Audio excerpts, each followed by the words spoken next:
is that? How, when you say a submitter, is it got to be how do you narrow that down to? The submitters that were involved in the process. In the process, or? In the process and in that particular topic. In that particular topic? Yeah, as would normally be the case. Okay, okay. And just going back to that, submitters dissatisfied with the council decision can appeal to the Environment Court. Is it pretty usual for council to accept the if it's an independent hearings panel for just a normal Environment Court plan change or district plan matter? This is the first one. No, I'm just asking in the normal. Is it? Do councils ever appeal or go against what those submitters, the panels have put in? If The council is the panel normally. Just hang on, Councillor Lee, but can we just have an answer from our legal team? What's your experience in that? I mean, Yes, so just to be clear, we're talking about the normal process here. Yeah, I'm talking about the normal process. Yep, we're talking about the normal process where the hearings have been held by independent hearings commissioners appointed by council. They then package up a recommendation to the council. Does council normally accept that? In my experience, yes. Yeah, because it would be pretty unusual for the council then to go against the independent hearings panel that have heard all the evidence, wouldn't it? Is that the philosophy? It would be unusual, but it does happen. It does happen, but not very often. This is a different issue. Yeah. Okay. No, but I think there are similarities, so we really do need to unpack this. This is our day for really understanding this, because there's an awful lot of bush lawyering going on, and I think we really need to understand the realities of this. So, Councillor, that's a good I'm just point. then comparing that hearing to the PORP hearing. Yeah. So it's very similar to the two. The two are very similar. Yeah, in the end. Yeah. Yeah. And that's the point I'm trying to draw with this comparison table here. Okay, thanks. Okay, so can we just go back to, and I see Councillor Casey's got a question, but just Councillor Wood's first question.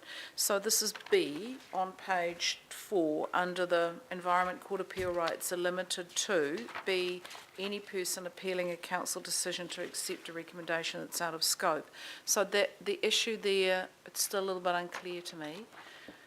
So by us not accepting a recommendation, or by us accepting a recommendation that is out of scope, it can be appealed, but does that person need to have been in the process, or can that person be someone who hasn't been in the process? Yeah, so the A and B are two separate situations. A we've talked about, which is a submitter on that particular topic. B is in the circumstance where the recommendation comes to the council, the panel says this is out of scope, but we're making this recommendation. If you accept the recommendation, then that opens up appeal rights to anyone who is interested in that particular matter. So it's not just those involved in the process, not just submitters. It is opened up to everyone. I think it's really important that people understand those, because Councillor Wood was right to raise that. So the first one, A, submitters, B, if the decision is an out-of-scope decision as deemed by the panel out of scope and the recommendation made nonetheless, anyone can appeal that. Sorry, there is just a slight caveat. Anyone who is adversely affected by that. Anyone who's adversely affected. Okay, so I've got Councillor Casey and then Peter Haynes. Oh, no, that was mine. Can I? Yep.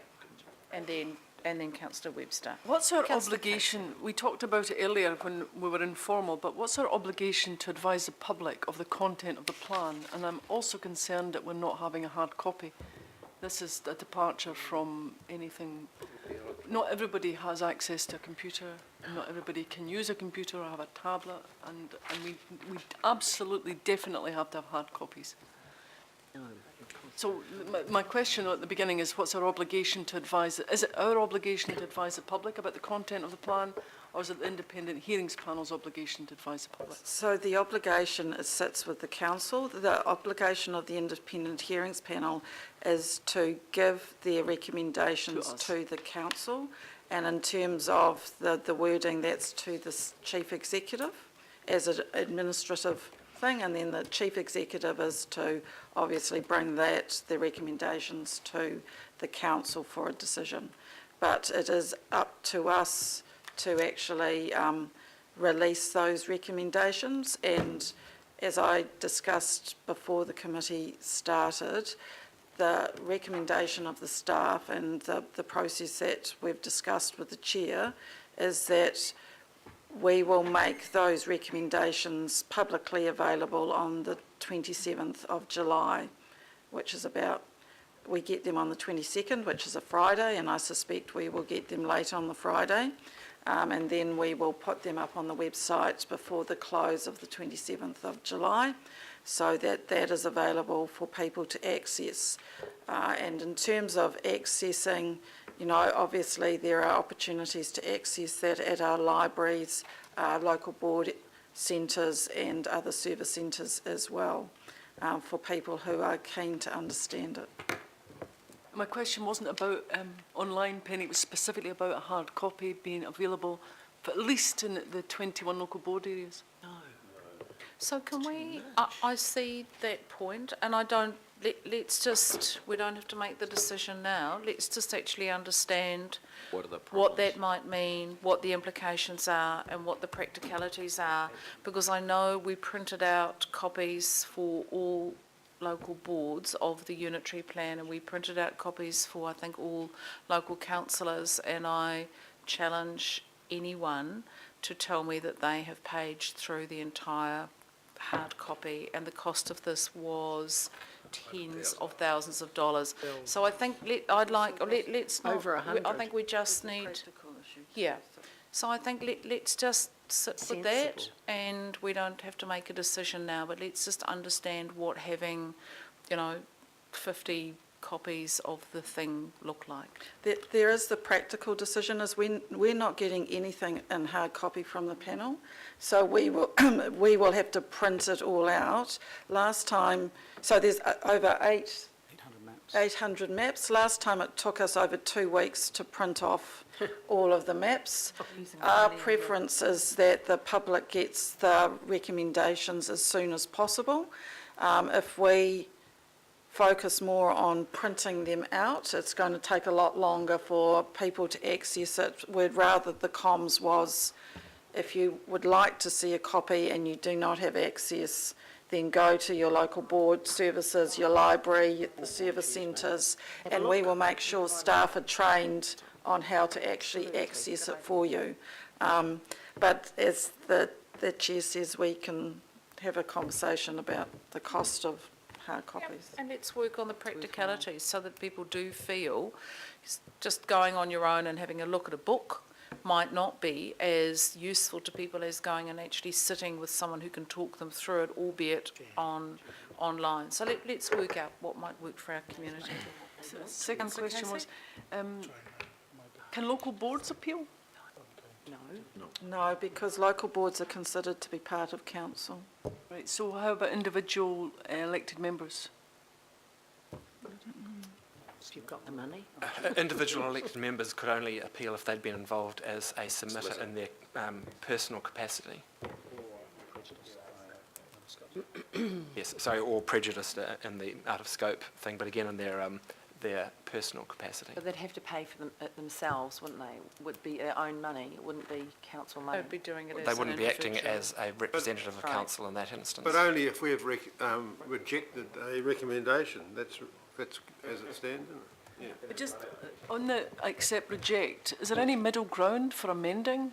Is it complete, you either take it or not take it? What about? Can we just park that for a We need sec? to go That's in the through next, yeah. So this is what we're just looking at here, and this is always the danger of questions halfway, but we've got time.